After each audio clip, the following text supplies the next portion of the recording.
అందరికీ మరణాత. మత్తయి సువార్త 24వ అధ్యాయం 44వ వచనము. మీరు అనుకున్నని గడియలో మనుష్య కుమారుడు వచ్చును, గనుకనే మీరును సిద్ధముగా ఉండుడి. ప్రార్థన.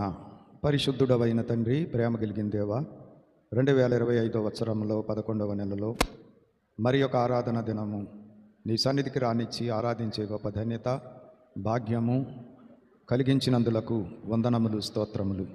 ఇప్పుడు నీ వాక్యాన్ని ధ్యానించడానికి పూనుకొనుచుండగా నీ వాక్యములో నుండి మాతో మాట్లాడి మహిమ పొందుమని యేసయ్య దివ్య నామమున వేడుకొనుచున్నాము తండ్రి. ప్రభునందు ప్రియులారా, త్వరగా వచ్చుచున్న క్రీస్తునాథుని రాకడ భాగ్యము మనందరికీ లభించునుగాక. ఆమేన్. సరే, మనం దిద్దుకొనుట, అద్దుకొనుట, సర్దుకొనుట ఈ యొక్క సందేశమును గత కొన్ని వారములుగా ధ్యానిస్తున్నటువంటి వారమై ఉన్నాం. దిద్దుకొనుట అంటే మన జీవితాలని దిద్దుకొనటం, బైబిల్ పండుగ. అద్దుకొనుట అంటే క్రీస్తు ప్రభుని యొక్క రూపమును అద్దుకొనుట, అనగా సన్నిధి పండుగ. మూడవది సర్దుకొనుట, అనగా క్రీస్తు రాకడ కొరకు సిద్ధపడుట.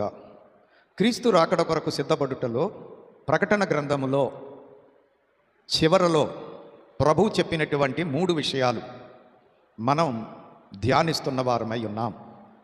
22వ అధ్యాయం 7వ వచనములో జాగ్రత్తగా నడుచుకొనండి, నా వాక్యానుసారంగా నడుచుకొనండి. రెండవది 22వ అధ్యాయం 12వ వచనములో జాగ్రత్తగా పని చేయండి, మీ కొరకు జీతం సిద్ధపరచబడుతూ ఉంది, ఆ జీతాన్ని తీసుకొని నేను వస్తాను. అలాగే మూడవది 22వ అధ్యాయం 20వ వచనంలో మరి ఈ సంగతి త్వరగా సిద్ధపడండి, మీరు సిద్ధపడండి, నేను వచ్చి మిమ్మల్ని తీసుకువెళ్తాను, కాబట్టి నేను వచ్చాక సిద్ధపడటం జరగదు, రెప్పపాట్లో నేను వస్తాను, తీసుకొని వెళ్ళిపోతాను, కాబట్టి ఈ లోపుగానే మీరు జాగ్రత్తగా సిద్ధపడాలి. ఇవి 3. జాగ్రత్తగా నడుచుకోవాలి, జాగ్రత్తగా పని చేసుకోవాలి, జాగ్రత్తగా సిద్ధపడాలి.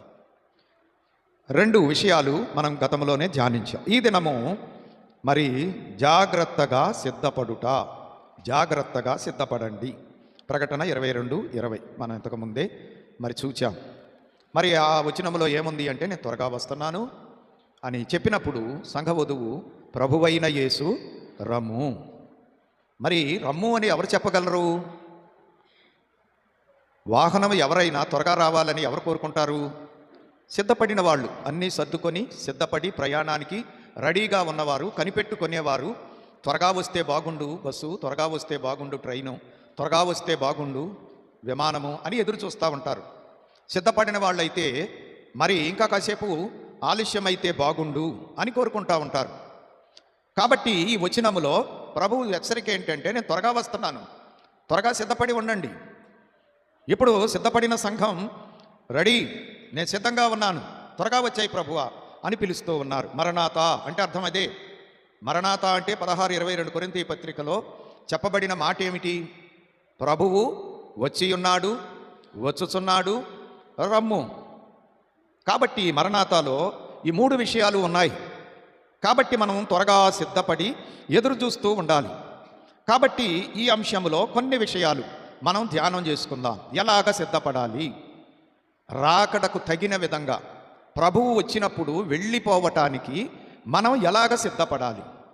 ఇందులో కూడా ఒక 7 విషయాలు ఉన్నాయి, క్లుప్తంగా మనం ధ్యానం చేసుకుందాం.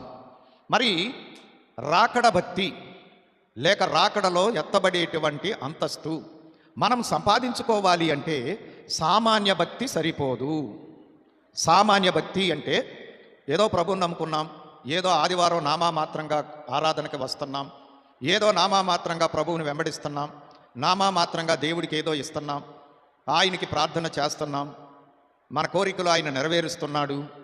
ఇది చాలదు.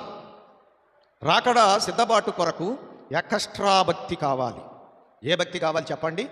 ఎక్స్ట్రా భక్తి. ఎక్స్ట్రా అంటే మనం సాధారణంగా ఏమంటామంటే ఎక్స్ట్రా అంటూ ఉంటాం. ఎక్స్ట్రా కాదు, ఎక్స్ట్రా భక్తి. కాబలకాలి, కాబలకటం కష్టం కాబట్టి మనం గా పలుక్కుంటూ వెళ్ళిపోతూ ఉంటాం. కాబట్టి అంటే అధికమైనటువంటి స్థితి కావాలి. అధికం, అన్నిటిల్లో రాకడకి ఎత్తబడేవారు అధికముగా ఉండాలి.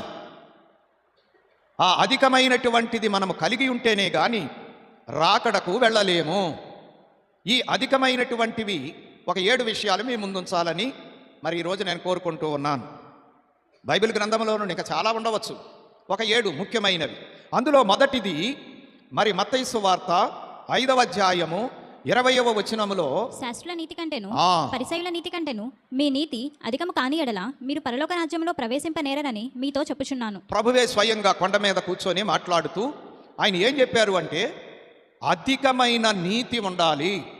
పరలోక రాజ్యంలో ప్రవేశించాలి అంటే, రాకడకు ఎత్తబడాలి అంటే అధికమైనటువంటి నీతి. నీతి చాలదు, ఏ నీతి కావాలి చెప్పండి? అధికమైన నీతి. ఏంటి ఆ అధికమైన నీతి? పరిసయ్యుల నీతి కంటే, శాస్త్రుల నీతి కంటే మీ నీతి ఎక్కువగా ఉండాలి. మరి దేవుని పిల్లలైనటువంటి వారు, దేవుణ్ణి తెలుసుకొని నమ్ముకొని ఆయన పిల్లలుగా ఆయనను అంగీకరించినటువంటి వారు ఎలాగ ఉండాలి అంటే అధిక నీతిమంతులుగా ఉండాలి. ఏంటి ఆ అధిక నీతి అంటే, ఆ రోజుల్లో శాస్త్రులు పరిసయ్యులు నడుచుకునేటువంటి వారు, వారికంటే ఎక్కువైనటువంటి నీతి ఉండాలి. ఒకసారి చూద్దాం. ఆదికాండం 15వ అధ్యాయం 6వ వచనంలో మనం చూసినట్లయితే, అతడు యెహోవాను నమ్మెను. అతడు అంటే అబ్రహాము గారు దేవుణ్ణి నమ్మెను, ఆయన అది అతనికి నీతిగా ఎంచెను. అది దేవుణ్ణి నమ్మటమే నీతి. నీతి యొక్క నిర్వచనం ఏంటి అంటే, మన సొంత క్రియలను బట్టి వచ్చేటువంటిది నీతి కాదు. చాలామంది లోకంలో ఏమనుకుంటున్నారు అంటే, మనం కొంచెం మంచి కార్యాలు చేస్తే అదే నీతి అని అనుకుంటున్నారు. మంచి కార్యాలు చేస్తే మంచివాడు అంటారు, కానీ నీతిమంతులము కాలేము. నీతి అనేటువంటిది దేవుణ్ణి నమ్మి దేవుడు చెప్పినట్లు చేసుటను బట్టి వస్తుంది నీతి. ఒకటి, దేవుణ్ణి నమ్మాలి, దేవుడు చెప్పినట్లుగా చేయాలి, అంటే ఆయన ఆజ్ఞలకు లోబడాలి, అప్పుడే నీతి కలుగుతుంది. దేవుణ్ణి నమ్మామంటానికి రుజువేంటి అంటే ఆయన చెప్పినట్లు చేయటమే. నీతి బ్రతకాలి అంటే క్రియలు కావాలి. విశ్వాసం బ్రతకాలి అంటే, నీతిగా ఎంచబడాలి అంటే క్రియలు కావాలి. క్రియలు లేని విశ్వాసం ఏమైపోద్ది? మృతమైపోద్ది. వారు చెప్పుదురే కానీ చేయరు, అది అక్కడికి వెళ్ళిపోద్ది అన్నమాట వ్యవహారం. ఇప్పుడు క్రైస్తవం అలాగే ఉంది, చెప్పేవారే కానీ చేసేవారు లేరు. అందుకోసమే ఇప్పుడు నీతంతా కూడా ఏమైపోతుంది? పాడైపోతుంది, మృతమైపోతుంది. నమ్మినట్టే ఉంటాం కానీ నమ్మం, ఆయన మీద ఆధారపడం, ఆయన చెప్పినట్లు చేయం. కానీ అబ్రాహాము దేవుణ్ణి నమ్మాడు, ఆయన చెప్పినట్లు చేశాడు, అది అతనికి నీతిగా ఎంచబడింది. ఒకవేళ మన క్రియలు, మన పనులు, మన ప్రవర్తన దేవుడికి, దేవుని యొక్క మాటకు అనుకూలంగా లేకపోతే మన స్వనీతి మురికి గుడ్డలతో సమానమైపోద్ది అని చెప్పి 64:6 యెషయా గ్రంథం తెలియజేస్తూ ఉంది. మా నీతి క్రియలన్నీ కూడా ఏమైపోయినాయి? మురికి గుడ్డలైపోయినాయి. స్వనీతి, దేవుడిది సునీతి, మానవుడిది స్వనీతి, అపవాదిది దుర్నీతి.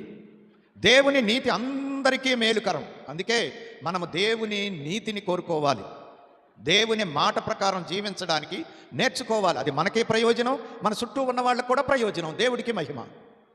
స్వనీతి అంటే స్వార్థం ఏం చేస్తుంది అంటే మన బాగు వరకే ఆలోచిస్తుంది. అందరూ తమ సొంత కార్యములనే చూసుకుంటున్నారు, పొరుగువాని కార్యములు చూడరు అని ఫిలిప్పీ 2:4 వచనములో 21వ వచనములో అందరూ సొంత కార్యములే చూసుకుంటున్నారు కానీ ప్రభుని కార్యములు చూడరు. ఇది స్వనీతి, ఇది స్వార్థం. ఇది ఏమైపోద్దంటే దేవుని ఎదుట మురికి గుడ్డలు. ఇప్పుడు క్రైస్తవులందరూ కరెక్ట్గా చెప్పాలి అంటే ఈ మురికి గుడ్డలు ధరించుకొని ఉన్నారు. ఇక రెండవ రాకడికి వెళ్ళటం జరగని పని, ఇంపాసిబుల్. ఎందుకని? స్వనీతిలో ఉన్నాము కానీ దేవుని నీతి అయిన సునీతిలో లేము. సునీతి ఏం చేస్తుంది? దేవుని నీతి అబ్రహామును లేచి వెళ్ళిపోమంటే వెళ్ళిపోయాడు, కుమారుణ్ణి బలిమ్మంటే ఇచ్చేశాడు, వెనక ముందు ఆలోచించలేదు, దేవుడు ఏది చెబితే అది చేశాడు. అది సునీతి. స్వనీతి ఏం చేస్తుంది? మనకిష్టం వచ్చినట్లుగా చేస్తుంది. దేవుడు ఇమ్మన్నవి మనసుంటే ఇస్తాం, లేకపోతే ఇవ్వం. దేవుడు చేయమన్నది మనకిష్టమైతే చేస్తాం, లేకపోతే చెయ్యం. దేవుడి కార్యాలు చేస్తే చేస్తాం, చేయకపోతే చేయకపోతాం. ఇది స్వనీతి, ఇది మురిగుడ్డ. ఇది ఎందుకు పనికిరాదు, మనల్ని నరకానికి లాక్కుపోతుంది కానీ దేవుడి దగ్గరికి తీసుకొని వెళ్ళలేదు. అందుకోసమే మన నీతి అధికమవ్వాలి కానీ అల్పమవ్వకూడదు. దినదినము నీతిలో మనము వృద్ధి చెందాలి కానీ నీతి మాలిన జీవితంలోనికి వెళ్ళకూడదు, దిగజారకూడదు. కాబట్టి శాస్త్రుల పరిసయ్యుల నీతి. చూద్దాం. ద్వితీయోపదేశకాండం 6వ అధ్యాయం 25వ వచనం. మన దేవుడైన యెహోవా ఆ. మనకు ఆజ్ఞాపించినట్లు ఆ. ఆయన సన్నిధిని ఈ ఆ. సమస్తమైన ఆజ్ఞలను అనుసరించి ఆ. మనము నడుచుకున్నప్పుడు మనకు నీతి కలుగును. చూశారండి, ఆయన ఆజ్ఞలను అనుసరించి నడుచుకొనుటయే నీతి. ఆజ్ఞాతిక్రమమే పాపం, ఆజ్ఞను అనుసరించటమే నీతి, పరిశుద్ధత. దేవుడి ఆజ్ఞలను మనం అతిక్రమించామనుకోండి, ఏ ఆజ్ఞ అయినా సరే మనం పాపంలో ఉంటాం. దేవుని ఆజ్ఞలను అనుసరిస్తే మనం పరిశుద్ధతలో ఉంటాం, విశ్వాసంలో ఉంటాం, నీతిలో ఉంటాం. అందుకోసమే ఆయన ఆజ్ఞలను అనుసరించుటయే నీతి. రోమాపత్రిక 1వ అధ్యాయం 17వ వచనములో ఎందుకనినా ఆ. నీతిమంతుడు నీతిమంతుడు విశ్వాసమూలముగా జీవించునని ఆ. రాయబడిన ప్రకారము విశ్వాసమూలముగా ఆ. అంతకంతకు విశ్వాసము కలుగునట్లు దేవుని నీతి దాని యందు అది బయలుపరచబడుచున్నది. నీతిమంతుడు విశ్వాసమూలముగా జీవించును.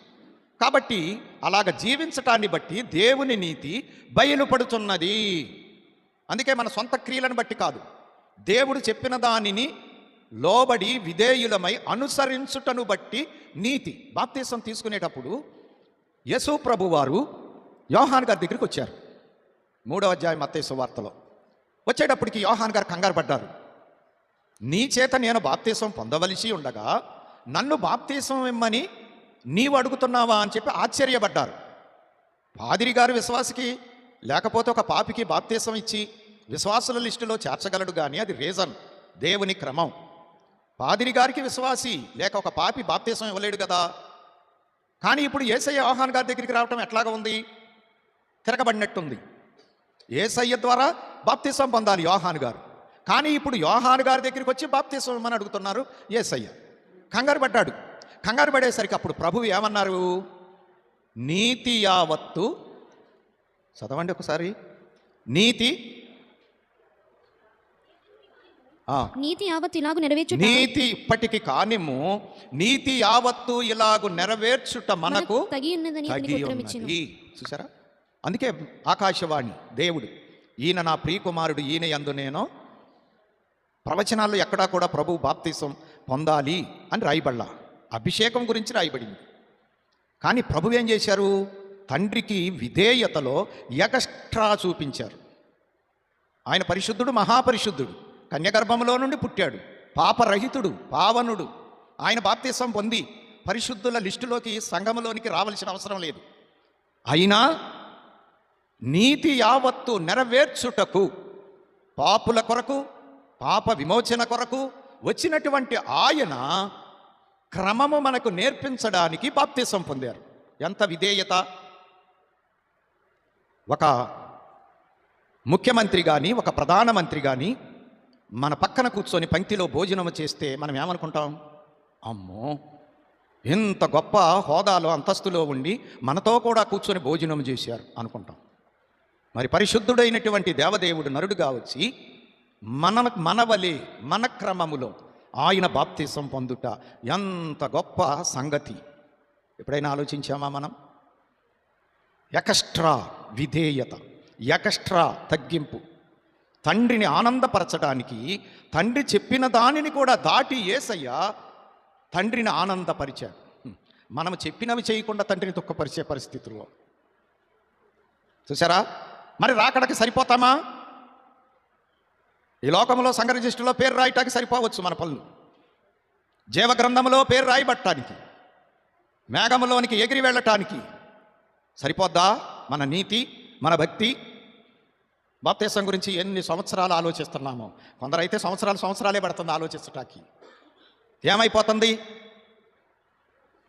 ఉద్యోగం ఇంకొక సంవత్సరానికి రిటైర్మెంట్ అనంగా వస్తే బాగుంటుందా? 35 సంవత్సరాల సమయం ఉన్నప్పుడు ఉద్యోగంలో ప్రవేశిస్తే బాగుంటుందా? ఎవరైనా ఏం కోరుకుంటారు? మొదటి నుంచి వస్తే వీళ్ళకి ఎన్ని మరి ఉపయోగాలు ఉన్నాయి? జీతం ఎంత పెరుగుతుంది? ఎన్ని బోనస్సులు వస్తాయి? ఇది అర్థమవుతుంది. మరి ఇదెందుకు అర్థం కావట్లా? ఆలోచించి అసెంబ్లీ సమావేశాలు జరిగి, పార్లమెంట్ సమావేశాలు జరిగి, ఇంకా ఎప్పటికీ బిల్ పాస్ అవుతుంది? బాప్తీసం తీసుకోవాలి అనేటువంటి తలంపు. అంటే జీవితాన్ని ఏం చేసుకుంటున్నారు? వ్యర్థం చేసుకుంటున్నారు. దేవుడు మన కొరకు సిద్ధపరిచినవన్నీ కాలదన్నుకునేటువంటి పరిస్థితి. యేసయ్య సేవలోనికి ప్రవేశించడానికి వెంటనే బాప్తిసం తీసుకొని అప్పుడు ఉపవాస ప్రార్థనలోనికి వెళ్ళారు. ఆయన చేసిన దాంట్లో క్రమం ఉంది. మరి మన జీవితాలన్నీ అక్రమాలండి. అందుకే రేపు దేవుడు అంటాడు, అక్రమం చేసేవారులారా నా యొద్ద నుండి పొండి రండి అనే పిలిపించుకునే అర్హత మన యొక్క జీవితంలో మరి రండి అని పిలిపించుకునే పరిస్థితుల్లో ఉండాలి, కానీ మనము పొండి అని పిలిపించుకునే పరిస్థితుల్లో ఉండకూడదు. క్షణము కూడా మనం చేయవలసిన పని ఆలస్యము చేయకూడదు.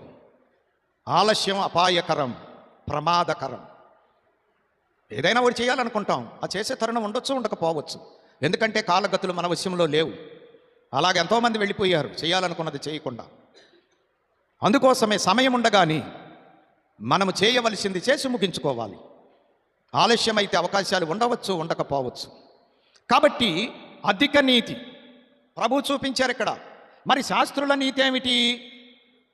మత్తయి సువార్త 23వ అధ్యాయంలో మీరు చూస్తే శాస్త్రుల యొక్క నీతిని గురించి ఇక్కడ ప్రభువు ఖండిస్తూ ఉన్నారు. వీళ్ళు ఏం చేస్తారంట? వీళ్ళు వేషధారులు.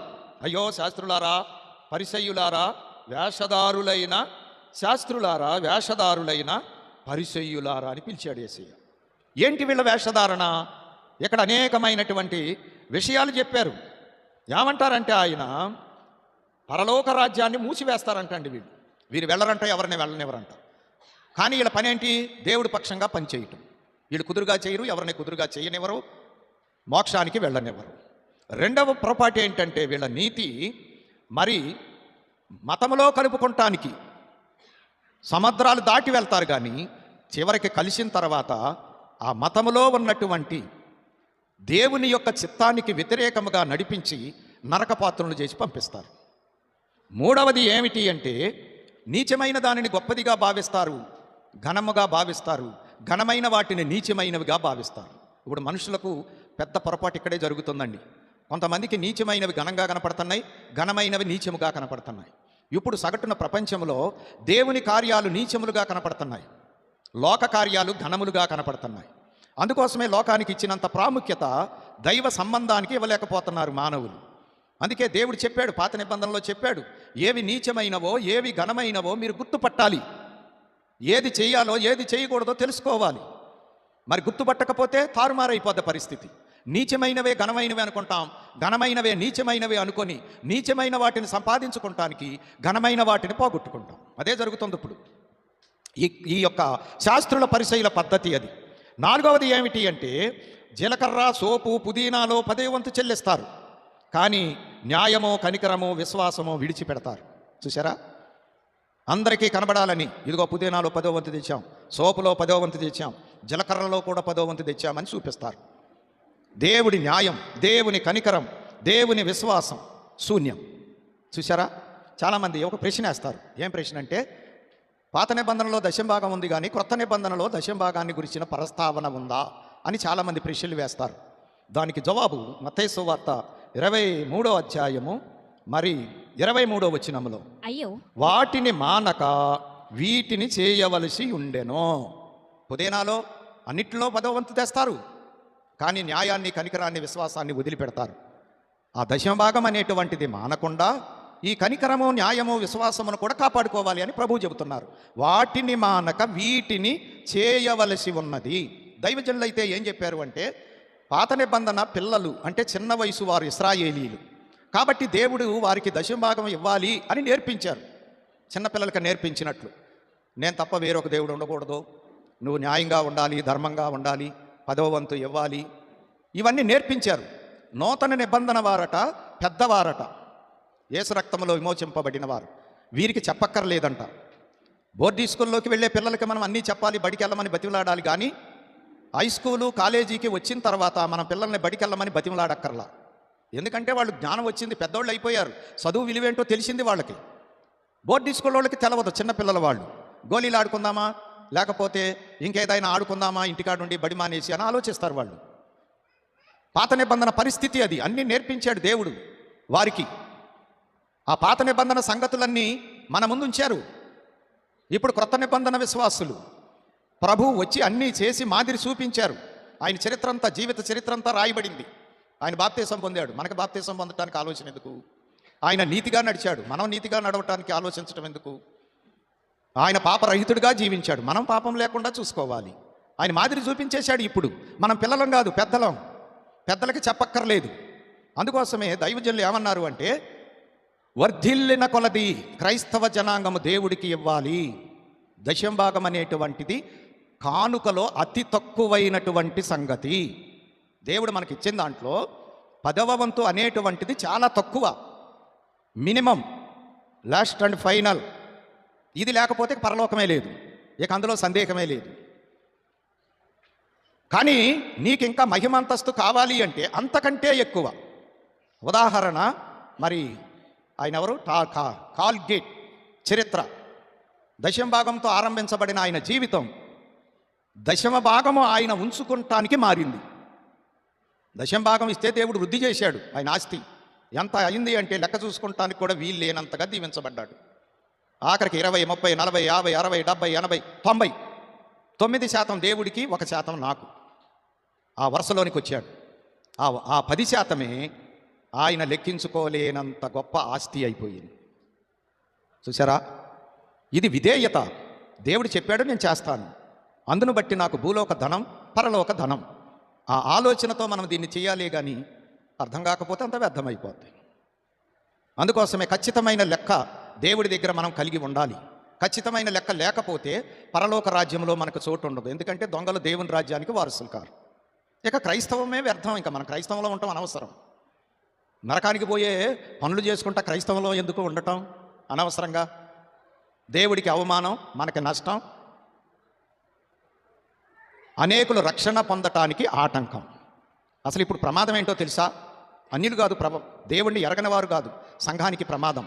ఎరిగి నడవని వారే సంఘానికి అతి ప్రమాదకరమైనటువంటి వారు. ఇంకా వీళ్ళని చూసిన వారు ఎవరో కూడా ప్రభు దగ్గరికి రాలేరు, పారిపోతారు. ఎన్నో సంఘటనలు జరిగాయి అట్లా. తల్లిదండ్రుల బ్రతుకులు బాగోనప్పుడు పిల్లలు దేవుడికి వ్యతిరేకులు అవ్వటం, పిల్లల పరిస్థితులు బాగోనప్పుడు పెద్దల వ్యతిరేకులు అవ్వటం, అన్న పరిస్థితి బాగోనప్పుడు తమ్ముడు వ్యతిరేకి అవ్వటం, ఇలాగా ఒకళ్ళని చూసి ఒకళ్ళు. కాబట్టి అతి భయంకరమైన పాపం ఏమిటి అంటే, ఎరిగి నడవకపోవటమే అతి భయంకరమైన పాపం. అది అన్ని విధాలా అందరికీ, అన్ని స్థితులలో కూడా నష్టమే. దేవుడికి, మనుషులకి, ఎదటవారికి, అందరికీ నష్టాన్ని తీసుకొచ్చి పడుతుంది. దేవుడి ఆజ్ఞల్లో మనము నీతిగా, భక్తిగా నడిస్తే మనకి మేలు, మన చుట్టూ ఉన్నవారికి మేలు, దేవుడికి మహిమ. కాబట్టి ప్రమాదం ఎక్కడుందంటే, క్రైస్తవ వ్యతిరేకుల వలన జరిగే హింసకాండలో లేదు. హింసాకాండ, క్రైస్తవుల మీద హింసాకాండ ఎప్పుడు సంఘ వృద్ధికి ఆటంకం కాలేదు. చరిత్ర మీరు చూస్తే సంఘం ఎంత హింసింపబడితే అంత వృద్ధి అయిపోయింది. ఇప్పుడు సంఘం నామకార్థంలోనికి వెళ్ళిపోయింది. అంటే సంఘం దగ్గర పట్టుత్వం లేదు, దేవుడి ఆజ్ఞకు విధేయత లేదు. అంటే దాని అర్థం ఏంటంటే, ఇదివరకు సంఘానికి బయట ఉన్నారు శత్రువులు, ఇప్పుడు సంఘంలోనే ఉన్నారు శత్రువులు. వీళ్ళు కుదురుగా భక్తి చెయ్యరు కాబట్టి వీరి వలన అందరికీ నష్టమే, అన్నిటికీ నష్టమే. దేవుడి కార్యాలు ముందుకెళ్ళావు. నమ్మకంగా లేకపోతే దేవుని కార్యాలు ముందు వెళ్తాయి. అందరూ నమ్మకస్తులైతే దేవుడి కార్యం అవలేరుగా అయిపోతాయి. చూశారు ఎంత ప్రమాదం ఉందో? దేవుడికి మహిమ రాదు, అన్ని విధాలా నష్టమే. అందుకే ఇప్పుడు సైతానుడు ఏం చేశాడు అంటే, సంఘములోనికి ప్రవేశించి సంఘములోని వారిని నామకార్థంగా తయారు చేశాడు.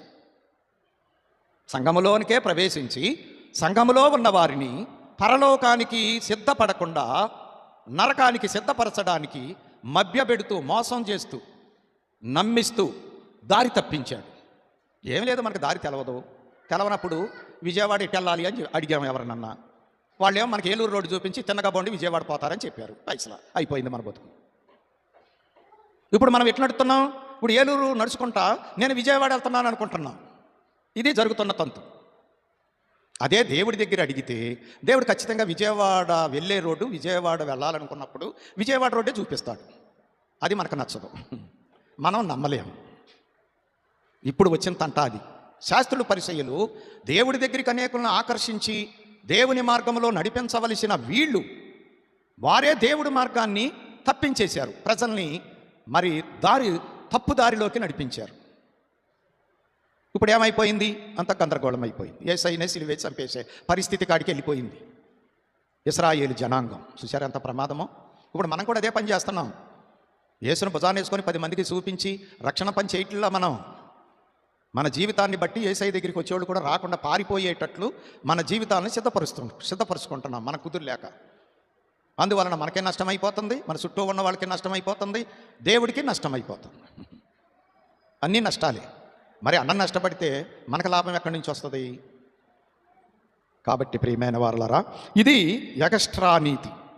రెండవది చూడండి, ఎగస్ట్రా ప్రేమ కలిగి సిద్ధపడాలి. మత్తయి సువార్త 25వ అధ్యాయంలో ప్రభువు మొదటి 13 వచనాల్లో బుద్ధిగల కన్యకలు, బుద్ధి లేని కన్యకలు గూర్చినటువంటి సంగతిని తెలియజేశారు.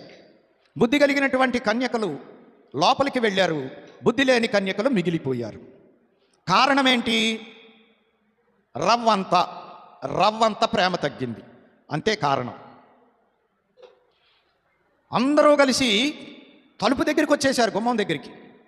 ఆడభక్తి ఇళ్ళభక్తి గుమ్మం దగ్గరికి వచ్చేదాకా బాగానే ఉంది. గుమ్మం దగ్గరికి వచ్చిన తర్వాత 5 లోపలికి 5 వెలుపలికి వెళ్ళిపోయారు. ఎంత విచారం! పోనీ అసలు బయలుదేరే కాడే మానేసేస్తే అదొక సబబు. వాళ్ళు అసలు అక్కడి నుంచే రాలేదు, పెళ్లి కుమారుని ఎదుర్కోలేకపోయారు అనుకుంటానికి. వాళ్ళతో పాటు బయలుదేరారు, దివిటీలు పట్టుకున్నారు, నడుచుకుంటా వచ్చారు గమ్యానికి. ఆలస్యమైతే అందరూ కలిసి రెస్ట్ తీసుకున్నారు, విశ్రాంతి. అందరికీ కేక వినబడింది, అందరూ సర్దుకొని లేచారు. ఎగస్ట్రా నూనె తెచ్చుకున్న వారి దివిటీలు ఎలుగుతున్నాయి, ఎగస్ట్రా నూనె తెచ్చుకోని వారి దివిటీలు ఆరిపోతున్నాయి. ఏమి లేదు వీళ్ళ దగ్గర, ఎగస్ట్రా ప్రేమ లేదు. ఏమైనా సరే నేను పెళ్లి కుమారుని మిస్ అవ్వకూడదు. ఒకవేళ నేను వెళ్ళిన తర్వాత పెళ్లి కుమారుడు రావటం కాస్త ఆలస్యం అయితే నా దివిటీలో నూనె చాలదు. అందుకోసం నేను కొంచెం నూనె సిద్ధిలో కూడా తీసుకెళ్ళటం మంచిది అని ఆలోచించారు వాళ్ళు. ఈ బుద్ధి లేని వాళ్ళు ఏమనుకున్నారు అంటే, వచ్చేస్తాడులే ఆయన, ఏం పర్వాలేదు, నూనె సరిపోద్దలే. ఇప్పుడు మనం అనుకున్నట్టు నేను మేఘం ఎక్కుతాలే, అప్పుడే రాదులే రాకడా, మనటమేనా అంతా. బుద్ధి లేని పనులు అంటే అవే. బుద్ధి కలిగిన పనులు అంటే ఏంటంటే దేవుడు చెప్పినట్లు చేసుకోవటం, దేవుడికి లోబడటం, దేవుడికి విధేయత చూపించటం, దేవుడి పనే సొంత పని అని భావించుకోవటం, దేవుడికి ఇవ్వగలిగిన దానికంటే ఎక్కువ ఇచ్చేటువంటి మనసు కలిగి ఉండటం. నా స్తోమత 10 రూపాయలు అయితే 11 రూపాయలు ఇచ్చేటట్టు ఉండాలి, కానీ త్వరబెట్టేటట్టు ఉండకూడదు. ఆ ఆలోచనే రాకూడదు మనకి. ఆ ఆలోచన ఎప్పుడైతే వచ్చిందో అపవాది అప్పుడే ప్రవేశించేస్తాడు, నిన్ను తిరోగమనం చేసేస్తాడు. ఇక ఏముండదండి, కొంచెం అర్థం అవటం కష్టం. ఇక అంతే సంగతులు. ఇంట్లో శాంతి ఉండదు, ఒంట్లో శాంతి ఉండదు. అసలు వచ్చే ఏమైపోతున్నాయో అర్థం కాదు, అసలు గందరగోళం అయిపోతూ ఉంటుంది. ఎప్పుడు చూసినా లోటు బడ్జెట్లే, అవసరానికి దొరకవు.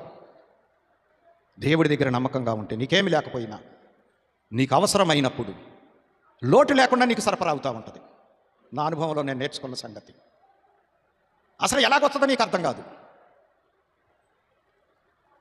ఆలోచించుకుంటూ నేనే కట్టానా ఈ ఇల్లు, ఇంత ధనం నాకు ఎక్కడి నుంచి వచ్చింది అని ఆశ్చర్యపడేటట్టు ఉంటుంది. దేవుడికి విధేయత లేని బతికెట్టుంటుంది అంటే, చాలా కష్టపడ్డా, చాలా సంపాదించా, ఇంత పంట పండింది, ఇంత లాభం వచ్చింది, ఇంత జీతం పుచ్చుకుంటున్నా, మరి ఇవన్నీ ఏమైపోయినాయి? ఇదేంటి ఇట్ట జరిగిందేంటి? నేను సంపాదించిందంతా ఏమైపోయింది అన్నట్టు ఉంటుంది. ప్రేమైనటువంటి వారలారా, అందుకోసమే మనము ఎగస్ట్రా ప్రేమ, అసలు ప్రేమే మరణమంత బలమైనది. ఇంక ఎగస్ట్రా ప్రేమ అంటే ఏం చేయటానికైనా వెనకాడంది. అదే యేసు ప్రేమ. మన మీద యేసు చూపిన ప్రేమ extra extra extra extra extra ప్రేమ, వర్ణించలేనంత ఎగస్ట్రా ప్రేమ. ఎవరు ప్రాణం ఇవ్వగలరు? ఎవరు మనకు బదులు తన్నులు తినగలరు? ఎవరు ఉమ్ములేయించుకోగలరు? ఎవరు గాయపరచబడగలరు? ఎవరు రక్తం సిందించగలరు? ఏం చేయగలం? మరి యేసయ్య ఏం చేశాడు? పోనీ ప్రాణం ఇవ్వటం గబక్కనివ్వలా. ఆయన చిత్రహింసలు పెట్టారు, పిడిగుద్దులు తిన్నాడు నీకోసం. ముళ్ళ కిరీటం, కర్రతో, రెల్లు కర్రతో కొట్టారట, ముళ్ళ కిరీటం పెట్టి. ఎక్స్ట్రా ప్రేమ. అసలు యేసు ప్రేమ ఎంతో నువ్వు అర్థం చేసుకోగలవా? వర్ణించగలవా? రాయగలవా? పాడగలవా? మన వల్ల అవుతుందా? మరి నీ ప్రేమ ఎలాగ ఉంది యేసు మీద? అబ్బాయి నాకేం సంబంధం లేదండి, మీరు చూసుకోండి ఆ పనులు. మరి వెళ్తామా? పోని అనుకుంటే అనుకోవచ్చు, తప్పించుకుంటే తప్పించుకోవచ్చు. మనం కాకపోతే మన తాత చేస్తారు, వచ్చి తాతతో చేయించుకుంటాడు ఆయన పని. మరి మన సంగతి ఏంటి? మన గతి ఏంటి? మన ప్రయాణం ఎక్కడికి? మన అంతస్తు ఎక్కడికి? ఆటలాడితే కాబట్టి మొట్టమొదటిది దేవుని పిల్లలు ఎక్స్ట్రా నీతి కలిగి ఉండాలి రాకడికి వెళ్ళాలి అంటే. రెండవది బుద్ధి గలవారు ఎక్స్ట్రా ప్రేమ కలిగిన వారై ఉండాలి. పరమగీతము 8వ అధ్యాయం 6వ వచనం. ప్రేమ మరణమంత బలవంతమైనది. చూశారండి, ప్రేమ మరణమంత బలమైనది. ప్రేమ ఉంటే ప్రాణాన్ని అప్పలంగా అప్పగించేసేస్తాం. మనం సచ్చైనా మనం ప్రేమించే వారిని బ్రతికించడానికి ప్రయత్నం చేస్తాం.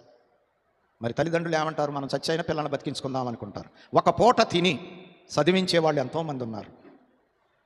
ఎక్స్ట్రా ప్రేమ. రోమాపత్రిక 5వ అధ్యాయం 5వ వచనం. ఎందుకనగా ఈ నిరీక్షణ మనలను సిగ్గుపరచదు, మనకు అనుగ్రహింపబడిన పరిశుద్ధాత్మ ద్వారా దేవుని ప్రేమ మన హృదయములలో కుమ్మరింపబడి ఉంది. దేవుని ప్రేమ మన హృదయములలో కుమ్మరించబడింది. దేవుని ప్రేమ రుచి చూసావా? ఆ దేవుని ప్రేమ నీ హృదయములో కుమ్మరించబడిందా? అలాగ నువ్వు జీవిస్తే నీ ఇంటి వాళ్ళందరూ రక్షణ పొందటం ఎంతోసేపు పట్టదు. నీ చుట్టుపక్కల ఉన్న వాళ్ళు యేసయ్య దగ్గరికి పరిగెత్తుకొని రావటం ఎంతో కాలం పట్టదు. యోహాను రాసిన మొదటి పత్రిక 4వ అధ్యాయం 7-8 వచనములు. ప్రియులారా, మనము ఒకరినొకడు ప్రేమింతము, ఏలయనగా ప్రేమ దేవుని మూలముగా కలుగుచున్నది. దేవుని మూలముగా కలిగేటువంటిది ప్రేమ. ప్రేమించు ప్రతివాడును దేవుని మూలముగా పుట్టినవాడే దేవుని ఎరుగును. దేవుడు ప్రేమ స్వరూపి. ప్రేమ లేనివాడు దేవుని ఎరుగడు. చూచారండి, ప్రేమ లేనివాడు దేవుణ్ణి ఎరగడు. దేవుడే ప్రేమ స్వరూపి. దేవుని మూలంగా పుట్టినవాడు ప్రేమించకుండా ఉండలేడు, ఎవరిని దేశించలేడు. కాబట్టి ప్రియమైన వారలారా, ఎక్స్ట్రా ప్రేమ ఏం కలిగి ఉండాలండి మనం? ఎక్స్ట్రా ప్రేమ. ప్రేమ ఏం చేస్తుంది? 13వ అధ్యాయంలో రాశారు పౌలు గారు, కొరింథీయులకు రాసిన మొదటి పత్రిక 13వ అధ్యాయం. ప్రేమ సహించును, దీర్ఘశాంతము చూపించును, ఓర్చుకొనును, మత్సరపడదు. అన్ని అసలు ఎంత చరిత్ర రాశాడండి. ప్రేమ కావ్యం ఉందా నేటి క్రైస్తవుల్లో? ఈ ప్రేమ పొరుగువాడిని ప్రేమించే ప్రేమ ఉందా? పక్కన కూర్చున్న సోదరుడిని ప్రేమించే ప్రేమ ఉందా? కోటం పెడితేనే వెళ్ళటానికి మనసు లేదు. ప్రేమిస్తున్నామా, ద్వేషిస్తున్నామా? దేవుడి కార్యాలకే మనసు లేదు. దేవుడిని ప్రేమిస్తున్నామా, ప్రేమించటం లేదు. అన్నీ నాకే, దేవుడి ఇచ్చినవి అన్నీ నాకే. మరి దేవుడికి సున్నా. ఎంత ప్రేమో! సరేలేండి. మూడవది చూడండి, ఎక్స్ట్రా భక్తి. లోకాసు వార్త 2వ అధ్యాయం 25వ వచనం. యెరూషలేమునందు సుమయోనను ఒక మనుషుడుండెను. అతడు నీతిమంతుడును భక్తిపరుడునై ఉండి. చాలు, భక్తిపరుడు. మన భక్తి ఎక్స్ట్రా భక్తి అవ్వాలి. అధికమైన భక్తి, అధికమైన నీతి, అధికమైన ప్రేమ, అధికమైన భక్తి. సంఘ నియమములో ప్రకటనలు జరుగుతూ ఉంటే ఏకీభవించేటువంటి మనసు. ఇంకా లోటుగా ఉన్నాయి అయినా ఉంటే ఆ కార్యక్రమం కూడా ఏర్పాటు చేయండి సార్, పాస్టర్ గారు. ఇది ఎక్స్ట్రా భక్తి. ఉన్నటికే దిక్కు లేదు. రాకడ పండగ కూడా మిస్సింగ్. ఏం భక్తో ఏమి లోకమో అర్థం కాని. ఎందుకు చేస్తున్నామో తెలియటల్లా, ఎందుకు యేసుని నమ్ముకున్నామో తెలియలా, ఏమైపోతున్నామో తెలియటల్లా. ఎంత మాత్రానికే ఎందుకు ఈ భక్తి? నామమాత్రమైన భక్తి, నామకార్థ భక్తి, ఫలితం లేని భక్తి ఎందుకు? ఫలితం వచ్చే భక్తి చేసుకోవాలి. సుమయోను అని ఒక భక్తి పరుడు ఉన్నాడు యెరూషలేములో. ఆయన గురించి రాయబడింది. యోబును గురించి, ఊజు దేశమందు యోబు అని ఒక మనుషుడు ఉండెను. దేశంలో ఎంతమంది మనుషులు ఉంటారు, కానీ దేవుడు ఒక్కళ్ళనే ఎన్నిక చేశాడు ఆ కాలంలో యోబు గారిని. అలాగే ప్రభువు పుట్టిన కాలంలో సుమయోను అని ఒక భక్తి పరుడు ఉండెను. సుమయోన్ని ఎన్నిక చేశాడు. ఈయన భక్తి ఏంటి? పాత నిబంధన కాలంలో నడుస్తున్నటువంటి ఈయన క్రొత్త నిబంధన స్థాపించడానికి వచ్చిన నూతన పురుషుడైన దేవాది దేవుని అవతారమైన మూర్తిమంతమైన యేసయ్యను చూడక మునుపు మరణించడు. ఆయన భక్తి, ఆయన ఎక్స్ట్రా భక్తి ఆయన దేనికి సిద్ధం చేసింది అంటే, పాత నిబంధనలో నుండి క్రొత్త నిబంధనలో అడుగుపెట్టి క్రొత్త నిబంధనకు మధ్యవర్తి అయిన యేసును చూసేటువంటి స్థితిలోనికి తీసుకెళ్ళింది. ఇప్పుడు మన ఎక్స్ట్రా భక్తి మనల్ని పెండ్లి కుమారుడుగా వచ్చుచున్న యేసయ్యను ఎదుర్కొనటానికి సరిపోయేటువంటి భక్తిగా ఉండాలి. పర్వాలేదండి, నేను భక్తిలోనే ఉన్నాను అనుకుంటే చాలు. రేపు ఆయన వచ్చినప్పుడు ఆయన్ని కలుసుకొనటానికి సరిపోయేదిగా ఉండాలి. ఎక్స్ట్రా భక్తి సుమయోన్ని ఆయన చూసేటట్టు చేసింది. అందుకే ఆయన ఎత్తుకొని స్తుతించాడు, ప్రవచనం చెప్పాడు. ఎంత భాగ్యం! ఎక్స్ట్రా భక్తి. 25వ వచనం. అక్కడే ఇంకొక ఆవిడ కూడా ఉంది, అన్న అనేటువంటి ప్రవక్త్రి. 25వ వచనంలో ఏమని రాయబడి ఉంది? మరియు ఆషేరు గోత్రికురాలును పనూయేలు కుమార్తెయునైన అన్నా అను ఒక ప్రవక్తి ఉండెను. ఆమె కన్యత్వము మొదలు 7 ఏండ్లు పెనిమిటితో సంసారము పెళ్లి చేసి చేశారు ఆవిడికి. కన్యకగా ఉన్నప్పుడు, యవనరాలుగా ఉన్నప్పుడు 7 సంవత్సరాలు భర్తతో కలిసి ఉంది కుటుంబ జీవితంలో. మరి ఎందుకో భర్త చనిపోయారో ఏం జరిగిందో, చనిపోయా ఉంటారులేండి. సంసారము చేసి బహుకాలము గడిచినదై 84 సంవత్సరములు విధవరాలై ఉండి దేవాలయము విడవక ఉపవాస ప్రార్థనలతో రేయింబగళ్ళు సేవ చేయుచుండెను. చూశారండి, 7 సంవత్సరాలు కుటుంబ జీవితంలో గడిపి 84 సంవత్సరాలు విధవరాలుగా దేవాలయమును విడవక ప్రార్థనలు చేస్తూ ఉందంటండి. ఎంత గొప్ప భక్తురాలు ఈవిడి. యవనంలో పెళ్లి చేశారు అంటే 7 సంవత్సరాలు అంటే యవనోత్సరాలే కదా. ఇంకొకళ్ళు పెళ్లి చేసుకోకూడదా? సంసార జీవితం చేసుకోకూడదా? హాయిగా సుఖపడకూడదా? పిల్లల్ని కానీ పెంచి కుటుంబ జీవితంలో సాగకూడదా? భక్తి ఆవిడకి అనిపించింది, నేను భక్తి చేసుకోవాలి అని చెప్పి. పైగా ఆవిడ దేవాలయంలో ఉందంట. 84 సంవత్సరాలు దేవాలయమును విడవక. అబ్బా, దేవాలయం అంటే ఈవిడికి ఎంత అర్థమైందండి, మనకి ఎంత అర్థం కాలేదండి. వాళ్ళు వెళ్తారు రాకడలో. దేవాలయం అంటే ఏంటో తెలవని మనకు రాకడలో ఎత్తబడే అర్హత ఉందా? ప్రశ్నించుకుందాం. మనల్ని మనం ప్రశ్నించుకుంటే బాగుపడతాం. తన్ను తాను విమర్శించుకున్నవాడు రేపు తీర్పులో నిలబడక్కర్లేదు. నేనంతా బాగానే ఉన్నానని గురిగింజలాగా అనుకుంటే మోసపోతాం. జాగ్రత్త. నీ సొంత నీతి నిన్ను పాడు చేస్తుంది. దేవుని వాక్యం దగ్గర పెట్టుకొని నీ జీవితాన్ని పరీక్ష చేసుకో, నువ్వు బాగుపడతావు. 84 సంవత్సరాలు దేవాలయమును విడక ఉపవాస ప్రార్థనలు చేస్తూ. అందుకే యేసయ్య వాళ్ళను దర్శించడానికి వచ్చాడు. సిద్ధపడి ఉన్నవారికి, కనిపెట్టుకునే వారికి యేసయ్యను గురించి మాట్లాడుతూ మనం ఎదురు చూసే మెస్సియా ఈయనే అని చెప్పి వాళ్ళతో మాట్లాడుతున్నాయి. దైవజనులు చెబుతూ అన్నారట, 144,000 మంది ఇశ్రాయేలీలు రక్షింపబడటానికి అన్నా ప్రార్థనే కారణము. ప్రకటన గ్రంథంలో మనం చూస్తాం. ఇశ్రాయేలీలలో నుండి 7వ అధ్యాయం అనుకుంటాను, 144,000 మంది రక్షణ పొందిరి. 84 సంవత్సరాల ప్రార్థన ఫలితం 144,000 మంది శ్రమకాలంలో రక్షితులు. ప్రభు వచ్చి అన్నాకి బాధ్యత అప్పగించారంట. అన్నా, రూబేను గోత్రము గురించి ప్రార్థన చెయ్యి. 7 12 ఎంత చెప్పండి? 7 12 84. ఒక్కొక్క గోత్రపక్షముగా 7 సంవత్సరాలు ప్రార్థన చేసిందంటండి. మనం 7 గంటలు ప్రార్థన చేయగలమా? మన ఇంట్లో రక్షణ లేని వాళ్ళు ఉంటే, రక్షణ పొందటం లేదండి, వీళ్ళు మారతలేదు. ఒక 7 గంటలు ఏమీ చేయకుండానే ఫలితాలు కనపడాలి మనకి. ఎంత స్వార్థపరులమండి, ఎంత మోసమైన ఆలోచనలండి, ఎంత దేవుణ్ణి శోధించే మనస్తత్వం అండి ఇది. దేవుని సంతోషపెట్టే మనస్తత్వమేనిది. దేవుడి దగ్గర ప్రార్థన చేస్తే సరిపోయిందా? నన్ను దీవించయ్యా, అజ్జయ్యయ్యా, ఇజ్జయ్యయ్యా. దేవుడికి ఇష్టమైన బతుకు లేకుండా అది దేవుణ్ణి వెక్కిరించటం అన్నారు దైవజనులు. ముందు నీ బ్రతుకు దిద్దుకో, దేవుడికి అనుకూలంగా మార్చుకో, అప్పుడు దేవుడిని అడుగు. నీ జీవితాన్ని దిద్దుకోకోకుండా, దేవుడితో సంబంధం లేకుండా, ఆత్మీయతలో ఎదిగే పనులు చేయకుండా, దేవాలయానికి దూరంగా ఉండి, సంఘానికి దూరంగా ఉండి, కూడికి దూరంగా ఉండి, సంఘ కార్యములను మర్చిపోయి జీవిస్తా, నన్ను దీవించయ్యా, నన్ను రాకడికి ఎత్తబడేటట్టు చెయ్యయ్యా. ఇది గొంతెమ్మ కోరిక కాదా? ఇది అన్యాయం కాదా? అక్రమము కాదా? అవినీతి కాదా?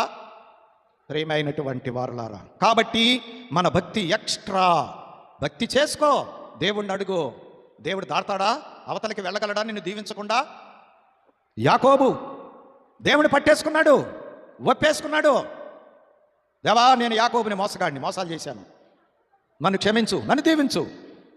ఖచ్చితంగా దీవించేశాడు దేవుడు. నువ్వు ఇశ్రాయేల్, దేవుడితో పోరాడి గెలిచావు, మనుషులతో పోరాడి గెలిచావు అన్నాడు. అంతే. ప్రియమైన వారులారా, అర్థం చేసుకుందాం. అర్థం కాకపోతే అంత వ్యర్థం చేసేసుకుంటాం. కాబట్టి ఎక్స్ట్రా భక్తి. సుమియోను అన్న 12 గోత్రాలకి 7 సంవత్సరాల చొప్పున 84 సంవత్సరాలు తన జనాంగము కొరకు. ఎంత ఓపిక ఉండాలండి, ఎంత త్యాగశీలి అవ్వాలండి, ఎంత పట్టుదల ఉండాలి, ఎంత దీక్ష ఉండాలి, తన ప్రజల మీద ఎంత ప్రేమ ఉండాలి.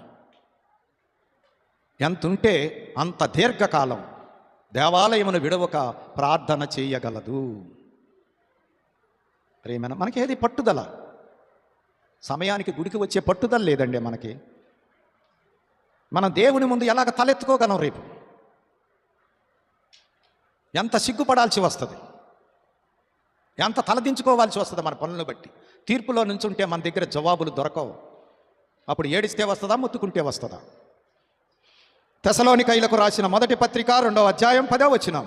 మేము విశ్వాసులైన మీ ఎదుట ఎంత భక్తిగాను నీతిగాను అనింద్యముగాను ప్రవర్తించితిమో భక్తిగాను ప్రవర్తించితిమో పౌలు గారు సాక్ష్యం చెబుతున్నారు. మీ ఎదుట మేము ఎంత భక్తిగా నడుచుకున్నామో మీకు మాదిరిగా. యాకోబు పత్రిక తిమోతికి రాసిన మొదటి పత్రిక 6వ అధ్యాయం 11వ వచనం. దైవజనుడా, నీవైతే వీటిని విసర్జించి నీతిని భక్తిని విశ్వాసమును ప్రేమను ఓర్పును సాత్వికమును సంపాదించుకొనుటకు ప్రయాసపడుము. చూశారండి, భక్తిని సంపాదించుకోవటానికి ప్రయాసపడు, భక్తిగా జీవించడానికి ప్రయాసపడు సలహా చెబుతున్నారు తిమోతికి పౌలు గారు. యాకోబు పత్రిక మొదటి అధ్యాయం 27వ వచనం. తండ్రి అయిన దేవుని ఎదుట పవిత్రమును నిష్కలంకములునైన భక్తి ఏదనగా దిక్కులేని పిల్లలను విధవరాండ్రను వారి ఇబ్బందిలో పరామర్శించుటయు ఇహలోక మాలిన్యము తన కంటకుండా తన్ను తాను కాపాడుకొనుటయే. ఇదే భక్తి. వేదవారిని విధవరాండ్రిని దయచూపటం, ఈ లోక మాలిన్యం అంటించుకోకుండా జాగ్రత్త కలిగి జీవించటమే భక్తి. కాబట్టి ఎగస్ట్రా భక్తి సుమియోను అన్న. 4 ఎగస్ట్రా శక్తి కలిగి సిద్ధపడాలి. అపొస్తలుల కార్యాలు 1వ అధ్యాయం 8వ వచనం. అయినను పరిశుద్ధాత్మ మీ మీదికి వచ్చినప్పుడు మీరు శక్తి నొందెదరు గనుక మీరు యెరూషలేములోను. చూడండి, పరిశుద్ధాత్మ శక్తి, ఎగస్ట్రా శక్తి. మన శక్తి పరిశుద్ధాత్మ చేత ఎగస్ట్రా శక్తిగా మారాలి. నేనెప్పుడు బలహీనుడనో అప్పుడే బలవంతుడనో. ఎవరిని బట్టి బలపరచబడ్డారు పౌలు గారు? దేవుణ్ణి బట్టి, పరిశుద్ధాత్మను బట్టి. శిష్యులు బలహీనులే. ఆఖరికి మేడగదిలో తెల్లారితే సిలువ. మనలో ఎవరు గొప్పని పోట్లాడుకుంటున్నారు, తగువులాడుకుంటున్నారు, వివాదాలు పడుతున్నారు. పరిశుద్ధాత్మ తండ్రి వచ్చిన తర్వాత ఆత్మ కొమ్మరింపు పెంతెకోస్తు దినమున మళ్ళీ ఎప్పుడు వాళ్ళు తగాదాలు పడటం చూడాల. ప్రభు కోసం నేనేం చేయగలను అని ప్రపంచంలో పరుగులెత్తి ప్రభు సువార్త ప్రకటించి ప్రభువు యొక్క చిత్తమును, ఆయన ఆజ్ఞను నెరవేర్చి ఆయన సంఘమును విస్తరింపచేసిన వారై ఉన్నారు. చూశారండి, దేని బట్టి? పరిశుద్ధాత్మను బట్టి. అందుకే ప్రభు కూడా అన్నారు ఆరోహణమవుతూ, మీరు శక్తి పొందు వరకు, పై నుండి శక్తి పొందు వరకు పట్టణములో నిలిచి ఉండండి. మీ శక్తి సాలదు, ఎదుర్కొనబోయేటువంటి శ్రమలు మీరు సహించుకోలేరు. అందుకే మీరు పట్టణంలో కనిపెట్టుకోండి, పైనుండి శక్తి పొందే వరకు. పరిశుద్ధాత్ముడు వచ్చాడు, శక్తి పొందారు. దివిటీల వలె ఖండాలకు వాళ్ళు విసిరివేయపడ్డారు. దేవుణ్ణి మహిమపరిచారు, సువార్త ప్రకటించారు. ఓళ్ళనే, పట్టణాలనే, దేశాలనే ప్రభువు వైపు తిప్పగలిగారు. అసలు మనం తిరగటల్లా, ఒకళ్ళు తిప్పే సంగతి దేవుడు ఎరుగు. అందుకే మనకు అధిక శక్తి కావాలి, ఎగస్ట్రా శక్తి. అది పరిశుద్ధాత్మ ద్వారానే సాధ్యం. కాబట్టి అపొస్తలులు ఆత్మచేత నింపబడి ప్రభు ఏం కోరారంటే 8వ వచనంలో, బూదిగంతముల వరకు యెరూషలేములోను, తర్వాత యోదయ సమరయలోను, బూదిగంతముల వరకు నాకు ఎలాగుండాలి? మీరు సాక్షులై ఉండాలి అన్నారు. మనం కూడా సాక్షులమే. దేవునికి లోకము ఎదుట సాక్షులం. మనల్ని చూసిన వాళ్ళు ఎవరిని చూడాలి? యేసయ్యని చూడాలి. మన ఇంట్లో రక్షణ పొందిన వాళ్ళు ఉన్నారనుకోండి, మనల్ని చూసి యేసయ్యని తెలుసుకోవాలి. అంతేగాని మనల్ని చూసి రాక్షసులు అనుకోకూడదు. వాళ్ళు ఓడిపోవాలి అంటే మనలో యేసయ్య కనపడాలి అంతే. మనలో యేసయ్య లేకపోతే మనం ఓడిపోతాం, అప్పుడు వాళ్ళు జయిస్తారు. ఇప్పుడు అదే ఇళ్లలో జరిగేది. ముందు మనం యేసులాగా తయారవట్లా. యేసులాగా తయారైతే కదా వాళ్ళని జయించడానికి. మనం యేసులాగా తయారవ్వలేదు కాబట్టి ఇంట్లో వాళ్ళు మనల్ని జయిస్తున్నారు. అపోజిషన్ పార్టీ, ప్రభువుని ఎరగనోళ్ళు, విగ్రహారాధన చేసేవాళ్ళు మన మీద పెత్తనం చేస్తున్నారు. దీనికి విరగడ ఏంటి అంటే అధిక శక్తి.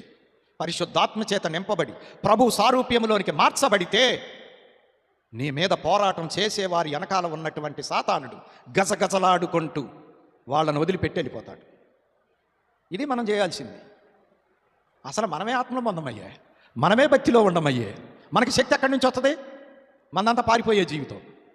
అబ్బో వాళ్ళతో పెట్టుకోలేములేండి, మనం అమ్మో వాళ్ళని మార్చలేములేండి, కాబట్టి మనమే మారిపోదాం. ఇదేం భక్తి, ఇదేం శక్తి? దేవుడికి ఎంత అవమానం. ప్రేమైన వారు, కాబట్టి మీరు సాక్షులుగా ఉండండి అన్నాడు ప్రభు. అయితే శిష్యులు ఏమయ్యారు? యోహాను గారు మినహా మిగతా వారందరూ కూడా ఏమైపోయారు? చెప్పండి. అపొస్తలుల్లో యోహాను గారు మినహా మిగిలిన వారందరూ కూడా ఏమైపోయారు? హతసాక్షులు అయిపోయారు. ఎగస్ట్రా శక్తి. ప్రభు ఏం కోరుకున్నారు అంటే మీరు నాకు సాక్షులుగా ఉండండి అన్నారు. శిష్యులు ఏమన్నారంటే సాక్షులుగా ఉండటం ఏంటి ప్రభువా, నీ కోసం మా ప్రాణాలు అర్పించి హతసాక్షులం అయిపోతాం. ఎంత శక్తి అండి! ఇది ఆత్మ నడిపింపు. ఆత్మ మనల్ని నడిపిస్తే సమయానికి కార్యక్రమంలో ఏకీభవించగలం. ఆత్మ నడిపిస్తే క్రమములో ఉంటాం. ఆత్మ నడిపిస్తే నిర్దోషులుగా ఉంటాం. ఆత్మ నడిపిస్తే దేవుడి కొరకే బ్రతుకుతాం. ఆత్మ నడిపిస్తే పరలోకానికి తగిన విధంగా తయారవుతాం. యేసుక్రీస్తు యొక్క సారూప్యములోనికి మార్చబడతాం. ఆత్మ లేకపోతే దీనికి వ్యతిరేకమైపోద్ది. అంటే పరిశుద్ధాత్మ వెళ్ళిపోయింది సౌలు దగ్గర నుంచి, దురాత్మ వచ్చేసింది. ఇప్పుడు సౌలు మహారాజు ఏ నడిపింపులో ఉన్నాడు? దురాత్మ నడిపింపులో ఉన్నాడు కాబట్టి ఏం చేస్తున్నాడు? దేవుని మనిషి అయినటువంటి దావీదును చంపటానికి ప్రయత్నం చేస్తున్నాడు. మంచోళ్ళు గెట్టరు సౌలుకి, దేవుడి పని గెట్టదో. దైవాత్మ లేకపోతే దేవుడికి వ్యతిరేకంగా తయారవుతాం. దేవుడి నియమం, దేవుని క్రమం అన్ని పల్టీలు కొట్టేస్తాయి. ఇదే నిదర్శనం. ఇంకా పెద్ద సాక్ష్యాలేమీ అక్కర్లా మనకి. అనుకోవద్దు, ఇది సత్యం, నమ్ము, దిద్దేసుకో. దురాత్మ పీడ వదిలించుకో, పరిశుద్ధాత్మ నింపుదల సంపాదించుకో, నీ బ్రతుకు బాగుపడుతుంది. అప్పుడు అందరికంటే ముందు వచ్చేస్తావు గుడికి. దేవుని కార్యక్రమాల్లో నువ్వు ముందు పాల్గొంటావు, అనేకులు ప్రేరేపిస్తావు. రండి మనందరం కలిసి దేవుడి పని చేద్దామని చెప్పి. నీ శక్తి వంచన లేకుండా దేవుడికి ఇస్తావు, ఉక్కిరి బిక్కిరి అయిపోయే దీవెనలు అందుకుంటావు. అసలు మారిపోద్ది, వాతావరణమే మారిపోద్ది. నువ్వు ఇప్పుడు దురాత్మ ఏమంటాడు? యోబక అంటే దేవుడి పని చేయాలని అందరూ ఇస్తే దేవుడి పని ముందుకు వెళ్ళిపోద్ది. ఇప్పుడు ఏం కావాలా? వెళ్ళకూడదు, ఇవ్వకూడదు. చూసారా ఎవరు శత్రువులు? అన్నీ అంతేక, ప్రతి విషయంలో కూడా గోల్మాల్. దేవుడు కోరుకున్న దానికి అంత వ్యతిరేకత ఏర్పడిపోద్ది. ఆ వ్యతిరేకతలో మనం నడుస్తూ ఉంటాం, వీరవిహారం చేస్తూ ఉంటాం. అయినా అర్థం కాని పరిస్థితిలో ఉంటాం, డైల్మాలో ఉంటాం. భయంకరం అన్నమాట అండి. కాబట్టి సాక్షులుగా ఉండమంటే అర్థసాక్షులుగా తయారయ్యారు వాళ్ళు. ఎఫెసీ పత్రిక 6వ అధ్యాయం 10వ వచనం. తుదకు ప్రభు యొక్క మహాశక్తిని బట్టి ఆయన యందు బలవంతులై ఉండుడి. చూశారండి, దేవుణ్ణి బట్టి బలవంతులై ఉండండి. తిమోతికి రాసిన 2వ పత్రిక 1వ అధ్యాయం 7వ వచనం. దేవుడు మనకు శక్తియు ప్రేమయు ఇంద్రియ నిగ్రహములు గల ఆత్మనే ఇచ్చెను గాని. శక్తి కలిగిన ఆత్మనే ఇచ్చాడు దేవుడు మనకి, పిరికి ఆత్మనివ్వలేదు. పౌలు గారు చెబుతున్నారు తిమోతికి. కాబట్టి తిమోతి ధైర్యంగా ఉండు. కాబట్టి ప్రియమైన వారలారా, అపొస్తలులు ఎక్స్ట్రా శక్తి. 5వది ఎక్స్ట్రా దాతృత్వం కలిగి సిద్ధపడాలి. దేవుడికి ఇచ్చే విషయంలో ఎలాగ ఉండాలి? అయ్యగారు ఏం చెప్పారు అంటే, ఇంతకంటే ఎక్కువ నేను ఎప్పుడు ఇవ్వగలను? నేను చాలా తక్కువ ఇస్తున్నా దేవుడికి, నాకు దేవుడు ఎంత ఇచ్చాడు, నేను చాలా తక్కువ ఇస్తున్నా దేవుడికి, ఇంతకంటే ఎక్కువ ఎప్పుడు ఇవ్వగలను? ఆ మనసున్నోళ్ళు ఏం చేస్తారు? తమ శక్తికి మించి ఇస్తూ ఉంటారు. ఇచ్చిన దాన్ని బట్టి పరలోకపు ధనం పెరిగిపోతూ ఉంటుంది. దేవుడు ఆకాశవాక్యుళ్ళు విప్పి కొమ్మరిస్తూ ఉంటాడు.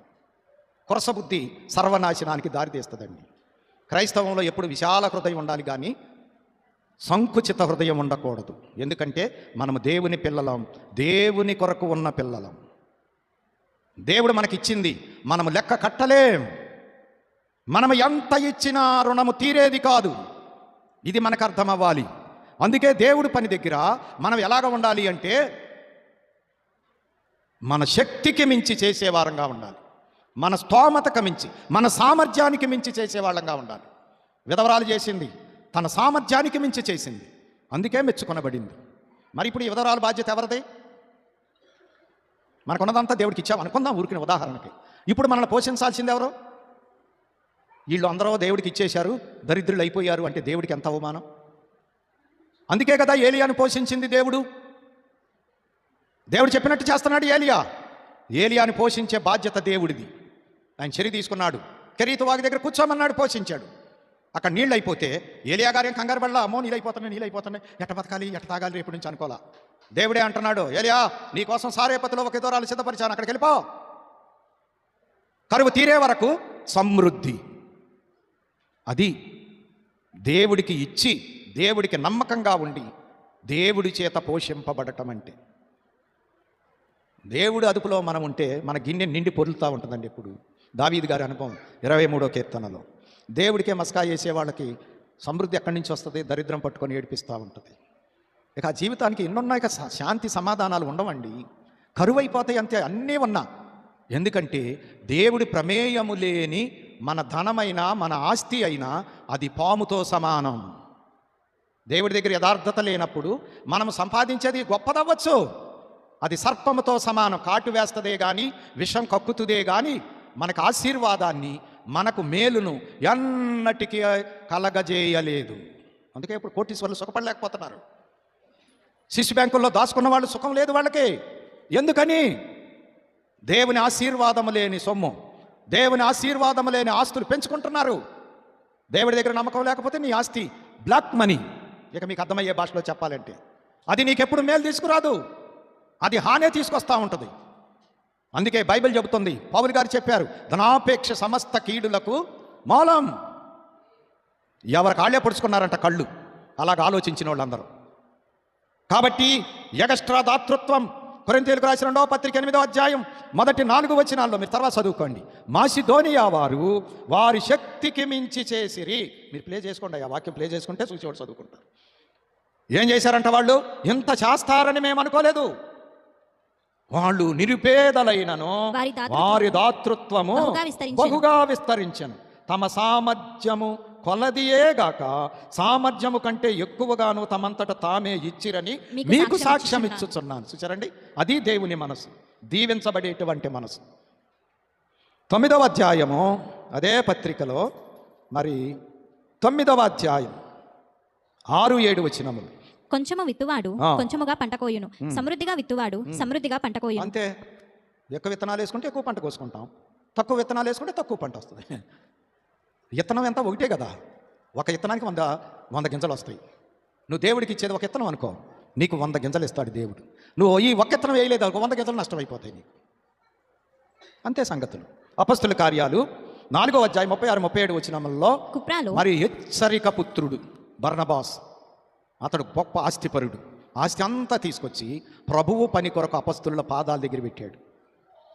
హెచ్చరిక పుత్రుడు, ఆశీర్వాద పుత్రుడని ఆ ఆది సంఘం చెప్పుకుంది ఆయన్ని బట్టి. అననీయ సప్పీరాలు ఉన్నారు ఆ తర్వాత అధ్యాయంలో. అమ్మింది దాచుకొని ఇంతకేమేమి అమ్మేమన్నారు. వాళ్ళ పొలం వాళ్ళ ఇష్టం, ఎవరు అమ్మమన్నారు వాళ్ళని? అమ్మిన వాళ్ళు మేము కొంచెం ఉంచుకొని కొంచెం ఇచ్చామని చెప్పాలి. దేవుడి దగ్గర అబద్ధం చెప్పారు వాళ్ళు, ఇంతకే అమ్మాం అన్నారు. అంతే, ప్రమాదం వచ్చేసింది. చాలామంది దశంభాగం అని రాస్తారు, అది దశంభాగం కాదు, కానుక అవుతుంది. దశంభాగం అంటే మన ఆదాయం ఖచ్చితంగా లెక్క మనకు తెలియాలి, తెలిసి ఖచ్చితంగా తీయాలి. అది దశంభాగం.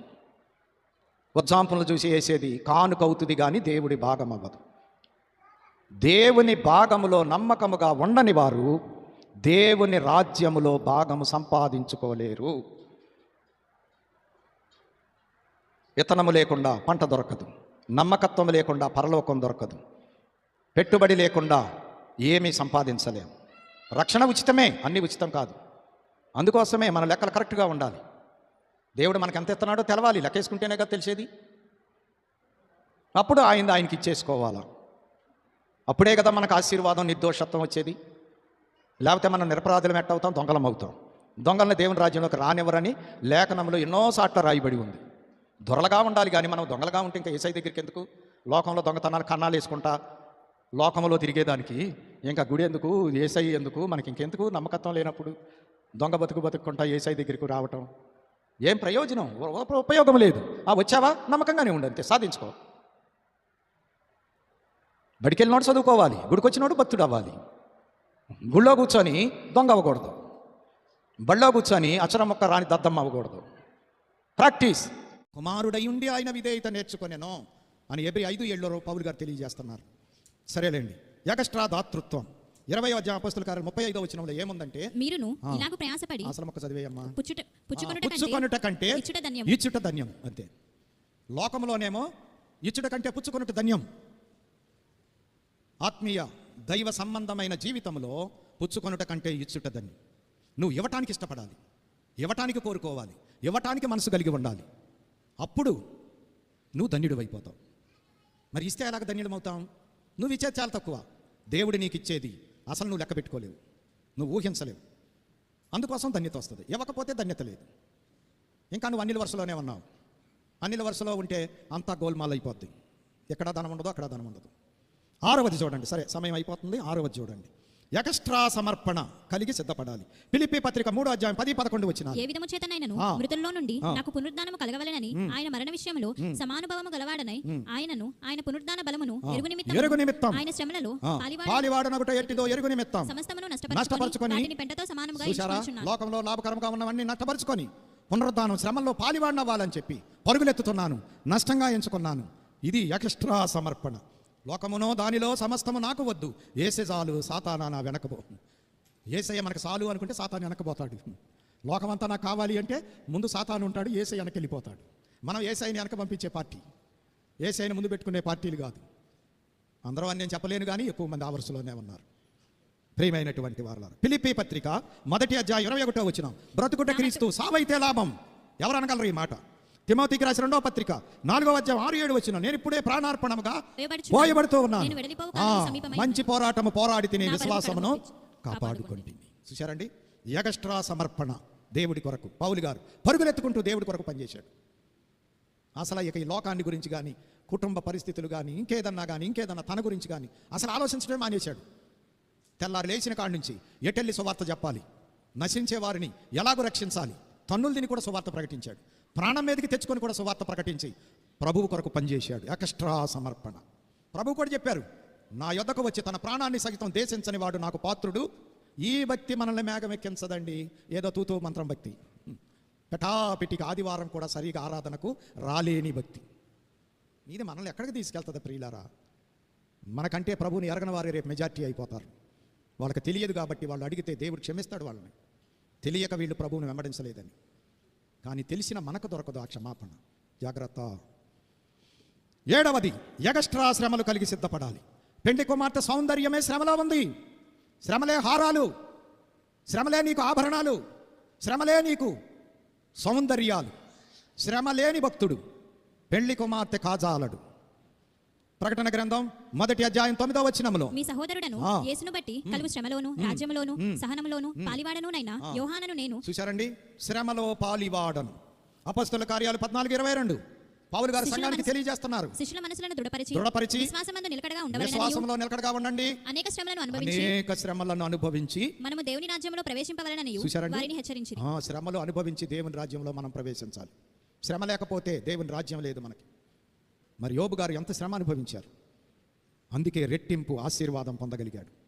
ఈ లోక శ్రమే పరలోకపు అంతస్తుకు సాధనం. అందుకే భక్తులందరూ కూడా ప్రభువు కొరకు సమస్తాన్ని పోగొట్టుకోవటానికి ఇష్టపడ్డారు, శ్రమలు అనుభవించడానికి ఇష్టపడ్డారు. తెసలోనికైలకు రాసిన 1వ పత్రిక 3వ అధ్యాయం 1-4 వచనాల్లో మీరు చూసినట్లయితే అక్కడ ఈ పౌలు గారు ఏం చెబుతారు అంటే, శ్రమలు అనుభవించుటకు మనము నియమింపబడిన వారు. దేవుడు మనకు ఒక ఉద్యోగం ఇచ్చాడు. ఏంటా ఉద్యోగం? శ్రమలు అనుభవించే ఉద్యోగం. చూసారా, శ్రమల ద్వారానే మహిమ, శ్రమల ద్వారానే సింహాసనం, శ్రమల ద్వారానే కిరీటం. శ్రమ లేకపోతే అంతా సున్నా. మానవుడు శ్రమను పొందక దైవ మానవుడు ఎటు కాగలడు. మహినే యేసే మహాశ్రమ పొంది మహిమకు వెళ్ళెనుగాదే. యేసయ్యే నరుడుగా వస్తే శ్రమ లేకుండా మళ్ళీ మహిమను సంపాదించుకోలేకపోయారు. ఆయన శ్రమపడి మహిమను సంపాదించుకున్నారు. మన జీవితంలో కూడా ఏ తప్పు చేయకుండా దేవుణ్ణి వెంబడిస్తూ శ్రమ అనుభవించినప్పుడే హితమగును, పరలోక రాజ్యములో మహిమ అంతస్తు దొరుకును. కాబట్టి ఎగస్ట్రా శ్రమ కోరుకోవాలి. నీకోసం ప్రభా, నీకోసం ఎంత శ్రమ అయినా పడతాను, అంతేగాని పగలంతా పనిచేసి వచ్చాను ప్రభా, నేను రాలేను, మంచానికే నా పరిమితం, నా జీవితం. ఇది కాదు శ్రమ పడతానంటే. లోకం కొరకు, ఈ స్థిరమలేని లోకం కొరకు పగలంతా కష్టపడ్డాను. ఎంత కష్టపడినా నేను నీ సన్నిధికి రావటానికి కొంచెం సమయం కష్టపడలేనా? కష్టపడ్డా. నీరసమైపోయినా, నిస్సత్తువైపోయినా, బద్ధకమైనా, అలసిపోయినా నీ దగ్గరికి వస్తాను, నీ సన్నిధికి వస్తాను. ఇది ఎక్స్ట్రా శ్రమ. అవే పొద్దు నుంచి సాయంత్రం దాకా చాలా పని చేసేసామండి, ఇవాళ పండగ రాలేదండి. ఇది లోకానుసారం. ఈ వ్యక్తి లోకం సంపాదించుకునే లోకభక్తుడు, దైవభక్తుడు కాదు. దైవభక్తుడు దేవుని కొరకు శ్రమ పడతాడు. లోకం సంపాదించుకునేవాడు లోకం కొరకు శ్రమ పడతాడు, దానికే పరిమితం చేసుకుంటాడు. అన్ని చూసుకుంటా, మురుసుకుంటా, అట్ట చూసుకుంటా పొలంగా అట్టగా వెళ్ళిపోతాడు. ఏం తీసుకెళ్ళాడు? అక్కడికి వెళ్ళేటప్పటికి నీళ్ళు బ్యాలెన్స్ అయిపోద్ది. ఇక్కడ నీకేమీ లేదయ్యా పరలోకంలో, కాబట్టి ఏమీ లేని వాళ్ళకి ఇక్కడ స్థలము లేదు. కాబట్టి నువ్వు ఎక్కడికి వెళ్ళవలసి ఉంటుంది అంటే అపవాది ఉన్నటువంటి నరకం అనే స్థలానికి వెళ్ళవలసి ఉంటుందని అప్పుడు దూతలు పంపించేస్తారు. ఇది జరిగేటువంటి సంగతి. కాబట్టి ప్రియమైన వాళ్ళరా, జాగ్రత్తగా సిద్ధపడండి. అలాగా 7 విషయాలు: అధిక నీతి, అధిక ప్రేమ, అధిక భక్తి, అధిక శక్తి, అధిక దాతృత్వం, అధిక సమర్పణ, అధిక శ్రమ మన జీవితంలో ఉన్నప్పుడే మనము రాకడ విశ్వాసులు, సర్దుబాటు చేసుకున్న వారం, సిద్ధబాటు కలిగిన వారం, ప్రభు మధ్యాకాశానికి వచ్చినప్పుడు ఎగిరి వెళ్ళిపోయేటువంటి వారం. అటు ధన్యత ప్రభు దయచేయును గాక. ఆమేన్. మరణాత.